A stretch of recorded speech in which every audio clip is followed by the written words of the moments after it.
দুঃখজনক এক ঘটনা যা আমি আপনাদের মাঝে তুলে ধরার চেষ্টা করতেছি। স্থানটি হচ্ছে সুগার মিল কলোনির উত্তর পশ্চিম কর্নারে একটি হরিহরপুর সিনিয়র আলিম মাদ্রাসার পাশে ঠিক পশ্চিম সাইডে একটি লাশ পাওয়া যায়। লাশটি মূলত ঘটনা হচ্ছে, আমি স্ক্রিনে দিয়ে দিচ্ছি একটি রিস্কার ভিডিও। তো গাড়িটার উপযুক্ত প্রমাণ দিয়ে গাড়িটা নিয়ে যাবেন। যার গাড়িটা 4 দিন আগের এক ঘটনা, উপযুক্ত মালিকের কাছে পৌঁছে যাওয়ার জন্য বেশি বেশি শেয়ার করুন। রিস্কাটা নিয়ে যা শুরু হয়, এই হলো রিস্কার চালক। এখন বর্তমানে 4 দিন পরে এক কুষার ক্ষেত থেকে লাশটি উদ্ধার হয়েছে।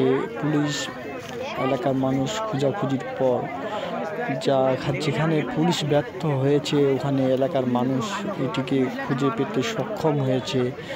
সক্ষম হওয়ার পর এটিকে খোঁজ দেওয়া হয়েছে, যে পুলিশের আওতায় বর্তমানে দেওয়া হয়েছে। মোটামুটি পুলিশ কিছুক্ষণের ভিতরে পৌঁছায় যাবে।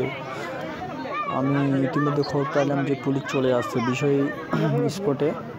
এখন বর্তমানে অনেক এলাকার মানুষ ভিড় জমাট করেছে, এরকম দুর্ঘটনা যেন কোথাও না ঘটে।